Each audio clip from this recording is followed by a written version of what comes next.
Hello,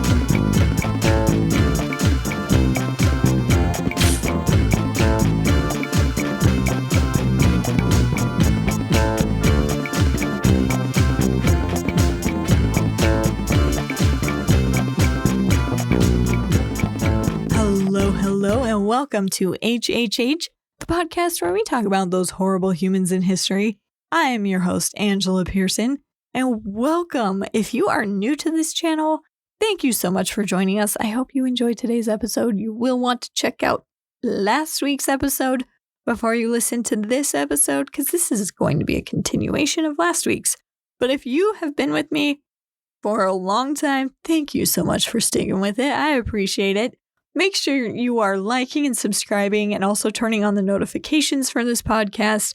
Also, make sure you're sharing this with those that you love, or at least those people you know that will enjoy true crime and horrible people in history. So today, like I mentioned, this is a continuation of last week's episode. Last week, we were talking about the infamous Mao Zedong, and we covered the first half of his life.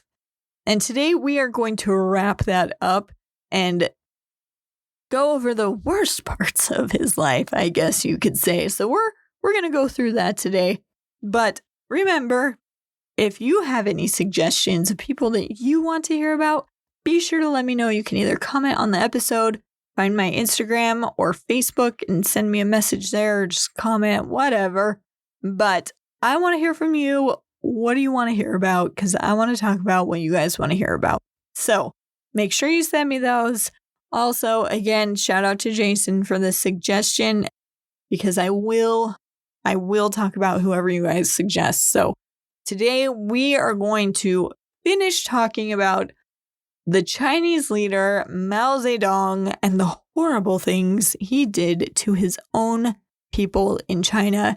That was basically a social experiment using communism. So let's get into this. Let's dive in. Here we go.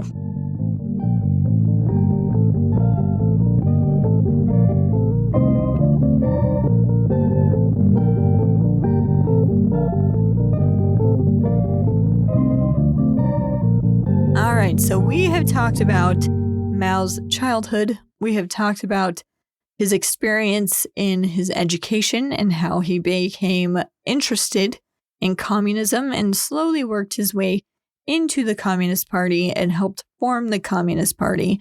We talked about the Revolutionary War that took place in China and was interrupted by the invasion of Japan during World War II, and then how Mao helped the Nationalist Party kind of kibosh that invasion, and then immediately they went back to a civil war.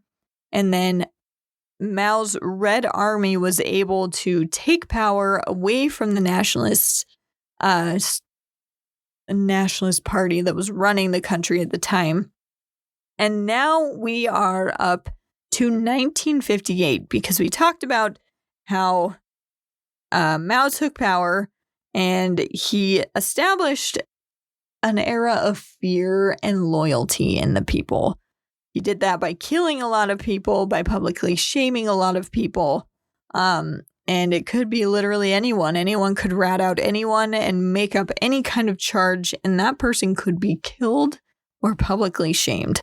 So we're at the point where we actually don't know how many people he has killed yet. Because there were re-education camps where there's said to be millions of people who died at that. The executions, we don't know because they scrubbed all the records. We don't really know because they make up a lot of numbers. But quite a few people, I'd say a few million people, have been killed by Mao up to this point. So the people were really thinking when Mao took power that peace was finally going to reign. They would have food and comfort and all of these things. And so far, that is not happening. So we are finally up to 1958, where Mao decided to enact the Great Leap Forward. This was a campaign intended to rapidly transformed China into an industrial and agricultural superpower. So instead of taking the time like Western societies did, where they slowly went into this industrial revolution and like everything changed naturally in the country, he was gonna force this to happen. And in this quote unquote great leap, he basically ignored reality in favor of his ideologies, which we kind of mentioned in the last episode, that he really favored ideology over reality and truth of what was actually happening. And you'll see what I mean as we get into this. So, communes were replaced, or they weren't replaced. Communes replaced farming. And by communes, I don't mean like, I don't know why, but I picture, if you've ever seen the TV show Psych, they go to a commune where everyone's just like farming and sharing things and taking turns doing laundry. And Psych is a really silly show, so it seemed just super ridiculous and just so, what's the word I'm looking for? Hippie? It came across as lovey-dovey, we love everyone, and da-da-da. That's what I picture when I think of a commune. That is not what this commune was. So these communes that replaced farming, private farming, were actually not great. So basically, it meant that the farmers were forced to give up all private ownership of all of their land, and everyone was forced to work tirelessly for the quote-unquote good of society. So you didn't have a choice if you wanted to work this farm or not. If you were a farmer, you didn't have a choice to give up your land, and then you were forced to work this land for the good of everyone else. And the farmers and those who worked on the land were not allowed to keep any of the food that they produced. No. That was not for them. It was believed that those seen as more important to society would eat first, and then whatever was left over would go to the lowly workers of the farm. Okay? So who are these really important people in society that get to eat first? Who do you believe would be the most important people in society? To me, it would be the farmers, right? They're providing the food for everybody. That's pretty important. That's not what they thought. It was obviously the political leaders. They were the most important, which we all know, no matter what country you live in, we all know that these leaders are all basically useless. Political leaders, useless. Terrible. But they believed that they were the most important to society, so they got all the best stuff. And then anything that might be left over was given to the farmers, was given to the poor people, or given to the actual workers. And this also, instead of just being like, oh, you get to do whatever you want, you work for the good of society and whatever you do goes to society. No, you were told what you were going to work. So there were a lot of farmers that were forced into factory work. They had no idea what they were doing, but they were forced to do it and expected to perform well and quickly. There were a lot of, city workers that were forced to become farmers. They didn't know what they were doing. And so lots of people were forced into jobs that they had no idea how to do it, because in communism, you don't get to pick the work that you do. The government picks for you, and you will do it whether you like it or not, because it's for the good of everyone else. They don't care what you want or what you don't want. It's what's best for literally everyone else. Now, I will say that they did give free health care to all their workers, so I will give them that. But the health care was not because they cared about their citizens, and they didn't do it because they wanted to see all their citizens happy and healthy. No, they gave free health care because they wanted to ensure that all the people would still be able and healthy enough to keep working for Mao. Not because they actually cared. It was just because they saw them as like a cog in a machine that they needed to keep oiled so it would keep working and producing and never give up.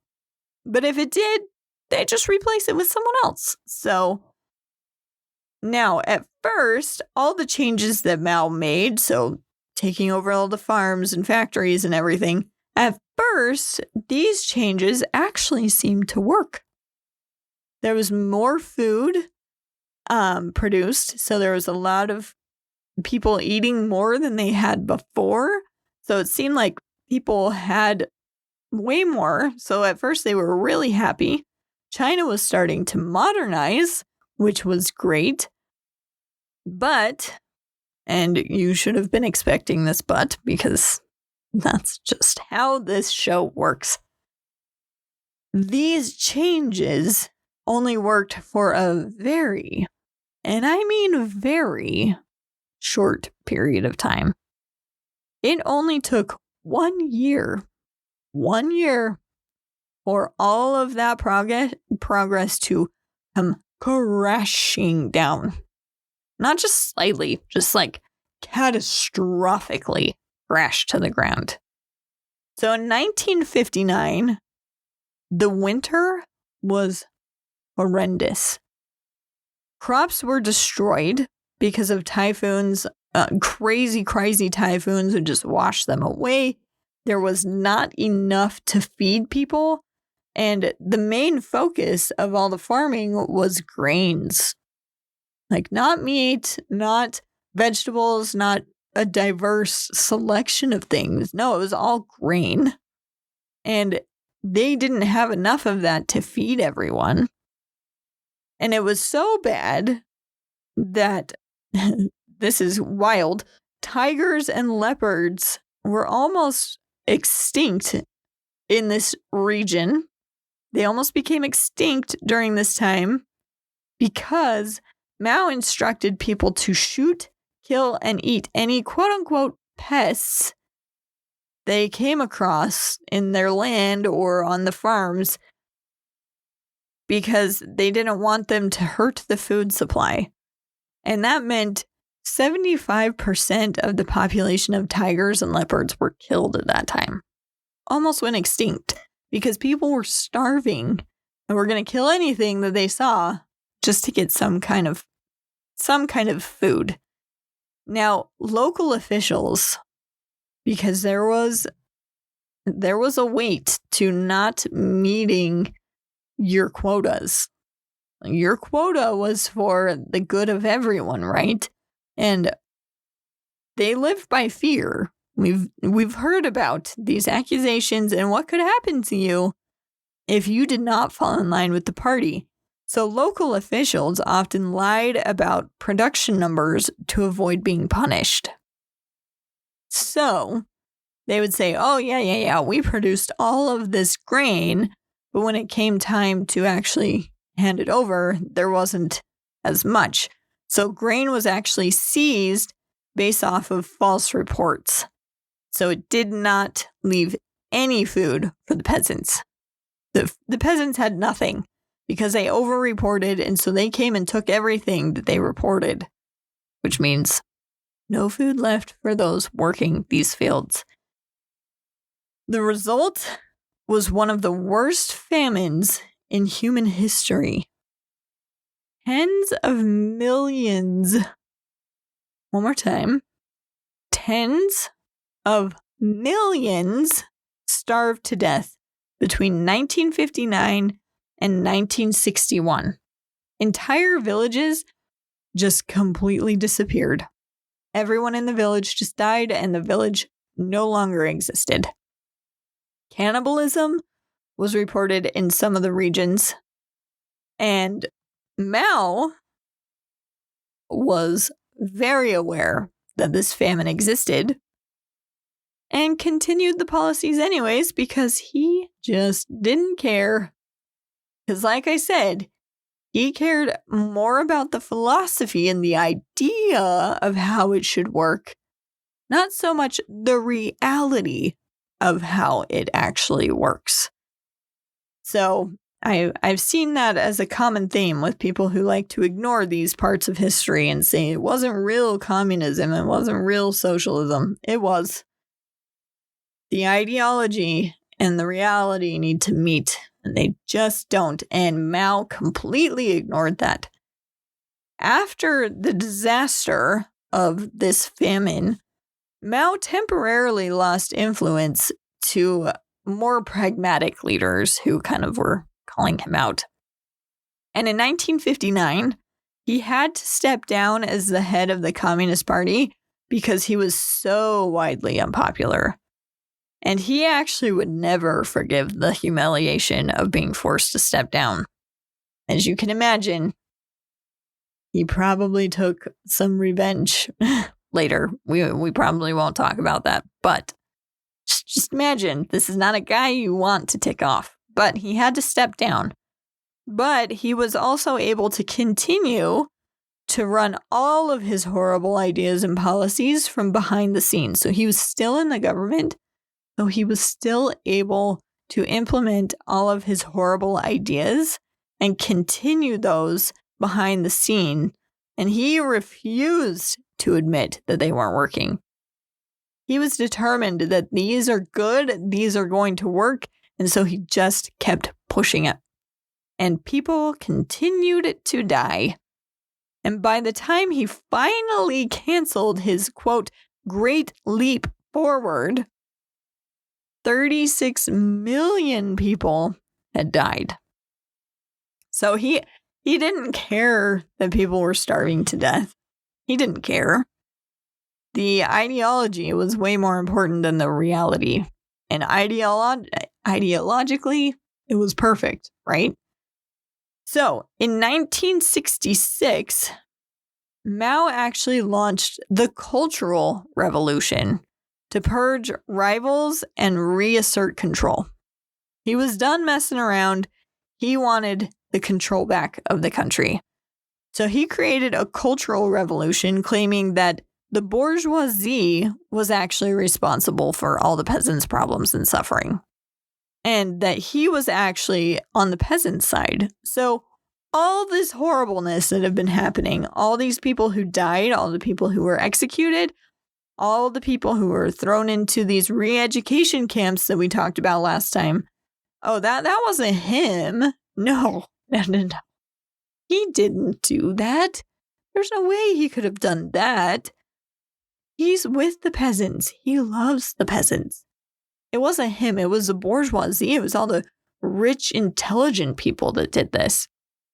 They were the ones who forced people into these re-education camps. They were the ones who forced everyone to give up their grain and starve to death. It definitely was not him. And apparently people had severe memory loss because they actually believed him. A lot of people believed him. And they still believed that he was the one who saved China and had made them prosperous again, even though it wasn't true. None of it was true.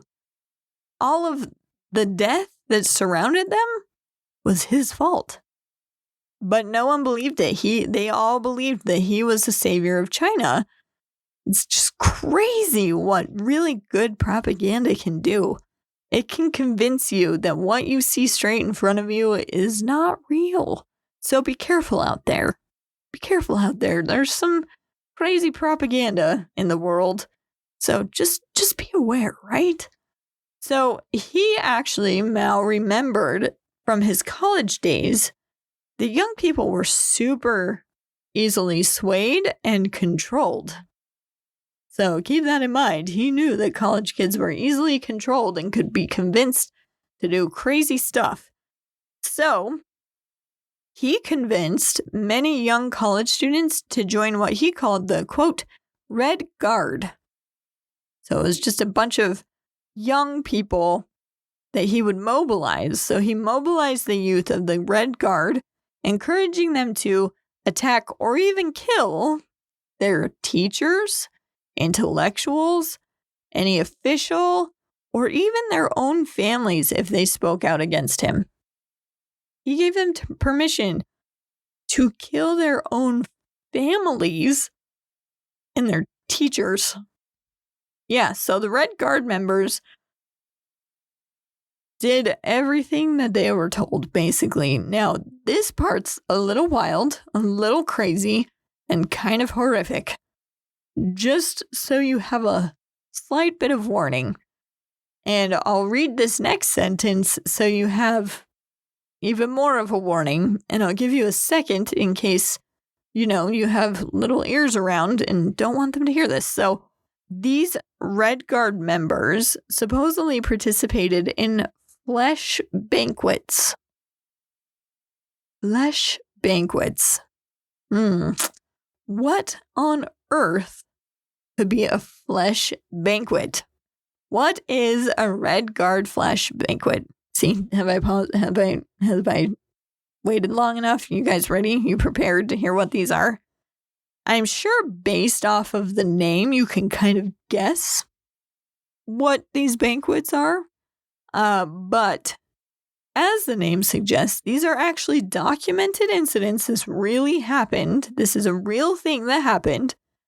These were politically motivated cannibalism that occurred in China's Guangxi province during the height of the Cultural Revolution. So around 1968. This happened in 1968. 1968! This is insanity.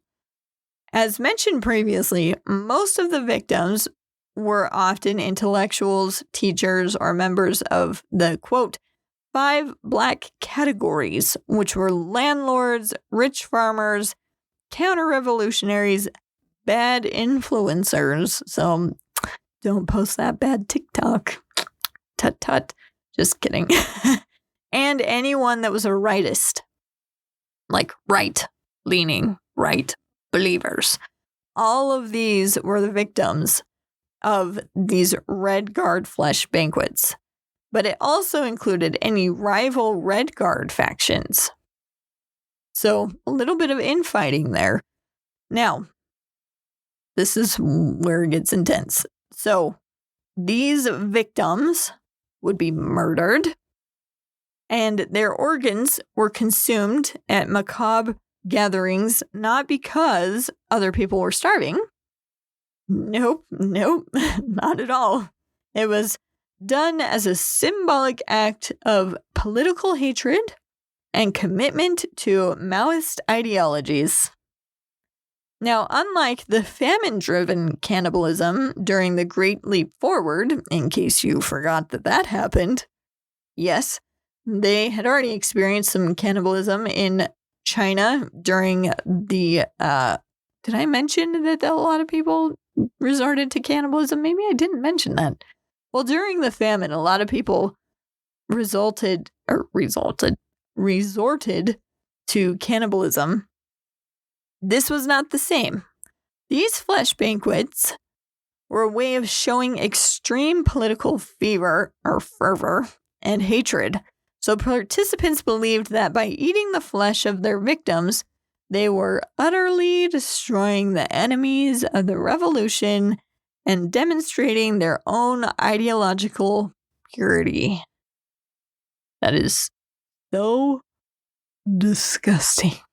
Ugh, that is just so horrendous that anyone could do that for a political belief. Like, that is insane. Now, the brutality was extreme. The reports of the victims being beaten to death, disemboweled, and having their hearts, liver, and baby-making parts cut out, sometimes while they were alive. These organs were then cooked and eaten. Sometimes, now this part is shocking to me, they were sometimes eaten at schools.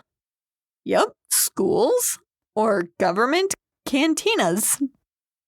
And in one incident, there was a geography teacher named Wu Shufeng. She was killed by her students, and her liver was barbecued and eaten at the school in which she taught. I'm not making this up. This legitimately happened. This practice was mostly prevalent in the Wuzuan County. An official investigation that was carried out in the 1980s confirmed that at least 38 people were eaten, though the actual number of victims across the Guangxi province is estimated by some researchers to be in the hundreds and potential thousands. Oh my giddy aunt, that is horrible. Now, in addition to this awfulness of just eating your enemies, because why not, Mao set about destroying ancient culture. He wanted it destroyed. People were being publicly beaten, tortured, humiliated, and killed. And loyalty to Mao replaced law, morality, and common sense, clearly. Common sense was gone at this point. I don't think it existed at all in this era. Now, the country descended into chaos, and Mao watched from above as millions suffered in his name, and he didn't care. In fact, he was probably enjoying himself. Now, communist propaganda framed Mao's revolution as ending the century of humiliation, and we talked about that in last week's episode, how the country of China had been severely humiliated, and they wanted to recover from that. And so a lot of people did see Mao as ending that century of humiliation. Remember, it was just really important to the people of China to recover from that humiliation. And he restored Chinese sovereignty, and he was avenging foreign exploitation. That's how a lot of people felt. And that's how the communist propaganda really pushed Mao's image. Now, this narrative really helped justify his extreme measures. Any opposition could be labeled as, quote, counter-revolutionary or, quote, tools of imperialism. So anything that they didn't like, they could fall into this category and you could be killed and apparently eaten. So this propaganda was so crazy that when this story was wild and it's real, it was so crazy that Mao actually received a gift of 45 mangoes. I can't remember which country sent it to them. There was a leader from a Middle Eastern country that sent him these mangoes. And he gifted one of them to another leader because he couldn't eat 45 mangoes before they went bad. That's a ton of mangoes. So he gave them away to some of his leaders. And somehow, one of them actually ended up in the hands of a factory worker. Now, these factory workers that saw this were so mesmerized by the fruit that they actually started to basically worship it because it came from Mao. And they even put it in a glass case. And when it finally went bad, they replaced it with a wax replica to symbolize the amazingness of Mao and how awesome he was because they got this mango. They didn't even eat it. They didn't even know that it tasted amazing and it's one of the best fruits ever. They just worshipped this piece of fruit. And it literally got to the point where even if you suggested that a mango wasn't a magical fruit blessed by Mao, you would be killed. Yeah, they would kill you for not believing a mango was a magical fruit. They were insane. Like, believing that much in a leader is just mind-blowing to me. Mao even believed so much of his grandeur that He even turned on his Soviet buddies at one point, saying that they were not practicing the purest form of Marxism like he was. He was the ultimate Marxist, and he interpreted everything correctly from communism, and they did not. But everyone called his interpretation of communism Maoism. And the main difference between the Soviets' interpretation and Mao's interpretation is that instead of shutting China off from the rest of the world and all the world trade, they actually opened up trade with other countries. And that's the only thing that actually rescued their economy. If you look at the Soviet economy, it just collapsed under communism. But China was able to save theirs because they were willing to trade with other countries. Now, in the 1970s, when they were running low on supplies to build new buildings, Mao actually ordered that they start using the Great Wall of China for their supplies. So he had them start tearing down the Great Wall of China. And he even had ancient art and architecture destroyed because it was a symbol of the quote-unquote bourgeoisie. You know, all the rich people. Not thousands and thousands of years. Well, not thousands and thousands. Just thousands of years of Chinese culture. No. That's not what it was. It was all the rich people. You gotta get rid of all this culture. Screw culture because rich people. Yeah. Apparently his communist dream was way better and needed to replace the thousands of years of history that country had. So he encouraged people to destroy those things. Now, Mao cultivated an image of simplicity. So he liked to look like he was this simple man, one of the people, blend in, like we mentioned, blend in with his surrounding people. But he actually lived a life of privilege. Shocker, right? He had 3 additional wives to the one he didn't claim. Remember, we talked about that when he was 13, he was supposed to get married and absolutely refused because it was an arranged marriage by his father. Well, he had 3 more wives after that, and he had numerous affairs, often with much younger women.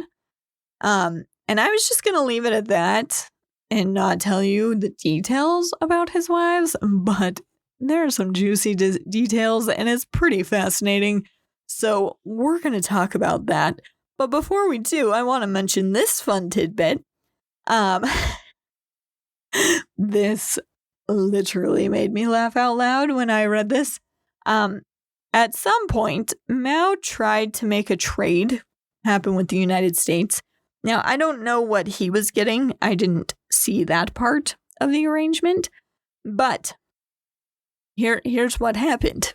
He tried to make a trade with the U.S., saying he would give the United States of America 10 million women because women cause too many problems and it would be better just to get rid of them.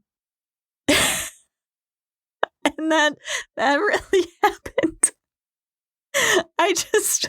I can't picture this meeting where he's like sitting across from this American diplomat who's like, you want to trade for what? And he's like, women. I'll give you 10 million women. Just take them off my hands. They're a pain. We just want to get rid of them. They cause too many problems. Just take them off our hands. And the U.S. delegate just being like, no, thank you. Oh, that's just such a funny image. So anyways, let's talk about his wives. So now you know how he feels about women. Let's talk about his wives.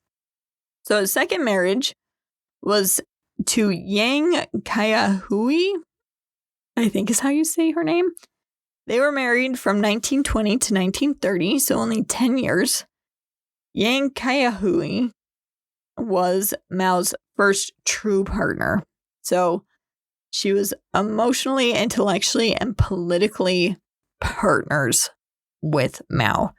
She was very educated, she was politically engaged, and she was deeply committed to communism. And those two married for love, which was very radical at that time. Very crazy idea to marry for love, but they did. They had 3 sons, and Yang supported Mao's revolutionary activities and often acted as a courier and organizer while Mao traveled or hid from authorities. So she was all in. She supported her husband. But Mao was frequently absent and increasingly unfaithful. Like I said, he had a lot of mistresses and probably a lot of STDs, let's be honest. But as his political ambitions grew, family life became secondary. So he basically, when he went underground, so this was at the point in time where they were hunting down the communists and trying to kill them, the Nationalist Party, which we talked about last episode. That was what was happening when he was married to Yang. He abandoned her, basically. And so she was left exposed. Her husband went into hiding. She was still exposed. And in 1930, Yang was captured by the nationalist forces. She was tortured and reportedly offered freedom if she would publicly denounce Mao or renounce communism. And she absolutely refused. So she was actually executed, leaving her children orphaned because their dad abandoned them. Shocker. Shocker. So Mao later portrayed Yang as a revolutionary martyr, but historians note that he never actually attempted to rescue her. Yeah. Despite having opportunities to negotiate or intervene, he just let her die. So her death became part of the myth, like a sacrifice to the cause rather than a personal tragedy. Yeah, so he really loved her, it sounds like. Now, his third marriage was in 1930 to 1938, so 8 years.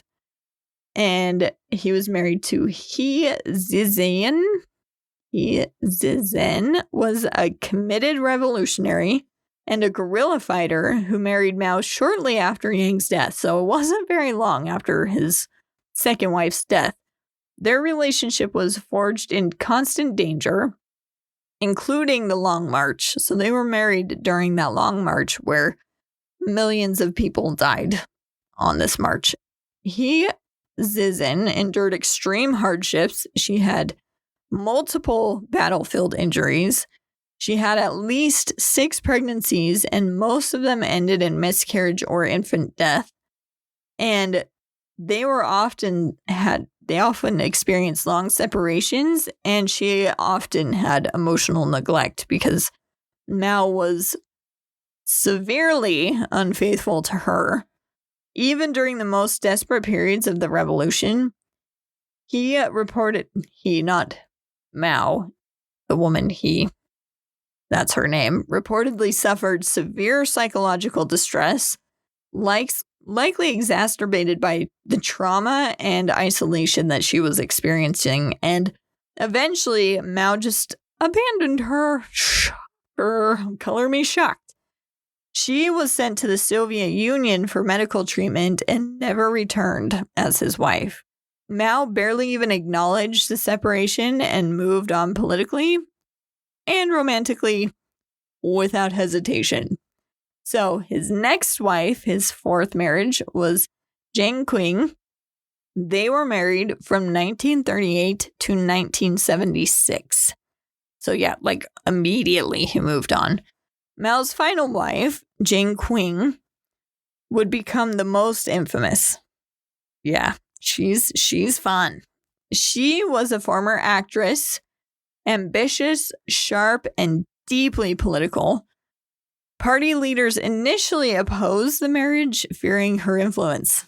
That's how influential this lady was. And Mao agreed, publicly anyways, that Jiang Qing could stay out of politics. He told them, don't worry about it, she's going to stay out of the politics. Yeah, that promise didn't last long.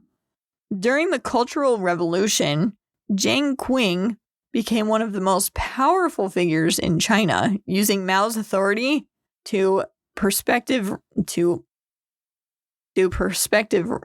Let me try that again. She used Mao's authority to prospective rivals, control culture, and orchestrate purges. I don't know why that was so hard to say. But anyways, their marriage was more of a political alliance than a partnership. And it's just crazy that she executed purges and controlled culture just being married to this man. Like, she sounds crazy. Maybe one day I'll do an episode on her and what she did. By Mao's final years, the two were largely estranged. They didn't really talk to each other. But Jing Qing ruled in his shadow, invoking his name while he withdrew physically and mentally. So she was still using his power, even though they weren't really associating with each other at all. After Mao's death, she was actually arrested, tried, and sentenced for her role in the Cultural Revolution atrocities. And Mao, because of her, actually distrusted doctors. He ignored basic hygiene and believed himself indispensable to history. Now, I will say he is an infamous character in history who has changed the history of China forever, but to say he was indispensable to history? Pretty sure China probably would have been better off if he had not existed, but that's a personal opinion. Anyways, Mao was charismatic, manipulative, deeply insecure, and utterly convinced of his own genius. Like, I'm pretty convinced by the end of his life, he genuinely believed the ideas that he was a godlike figure that should be worshipped. That's how much he believed into his own propaganda. Criticism was not disagreement, it was betrayal, and his people suffered for it because he believed himself to be above literally everyone else. Estimating Mao's death toll is pretty difficult because, like I said, they have taken the records and they've fudged them, or they've quote-unquote misplaced them or destroyed them or whatever. So it's really hard to get an accurate estimate of exactly how many people have been killed by him, but most historians agree that it's between 30 and 40 million people. Yeah, just let that sink in. 30 to 45 million people. And most of them died from famine, with millions more killed through executions, labor camps, or re-education camps, whatever you want to call them, and political violence. Beyond the deaths, Mao's campaigns shattered families, absolutely destroyed families, erased cultural heritage, and traumatized generations. Education collapsed because, remember, teachers and intellectuals were a big target to be killed. And trust between neighbors absolutely vanished, and fear became a survival mechanism.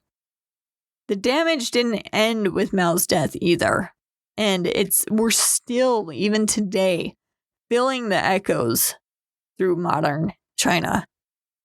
Now, by the early 1970s, Mao was in very poor health, okay? He actually suffered from Parkinson's disease, which caused tremors, rigidity, and difficulty speaking. He had heart and lung problems. He was largely bedridden towards the end of his life, and he refused consistent medical care and really distrusted doctors. So I kind of mentioned that a little earlier, but he really did not trust doctors at all. In the months before his death, Mao experienced multiple heart attacks. The final one proved to be fatal. So Mao Zedong died on September 9th, 1976, at the age of 82, after a series of heart attacks, with his health severely weakened by advanced Parkinson's disease and overall physical decline. So he was pretty old, 82, and had been on the decline for a while. Now, China mourned publicly. I mean, you had to mourn this person, even though privately, a lot of the citizens mostly felt relief that he was gone. But he was placed in a crystal casket so people could come and see his body and basically come and worship him one last time. And today, Mao remains a paradox. He is officially revered as the founder of modern China, even as the government quickly acknowledges that his later campaigns were disastrous. So he's kind of this like highly revered, almost worshipped individual, but they acknowledge that he was kind of a disaster, which is interesting.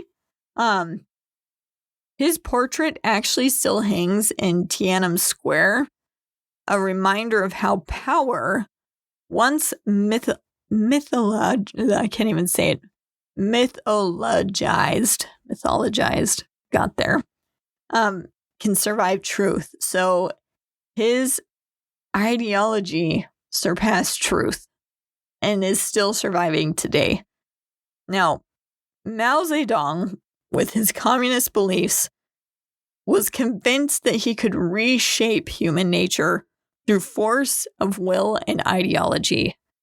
What he reshaped instead was a nation scarred by loss, and in the process, up to 45 million people lost their lives in this social experiment that he conducted. This failed social experiment.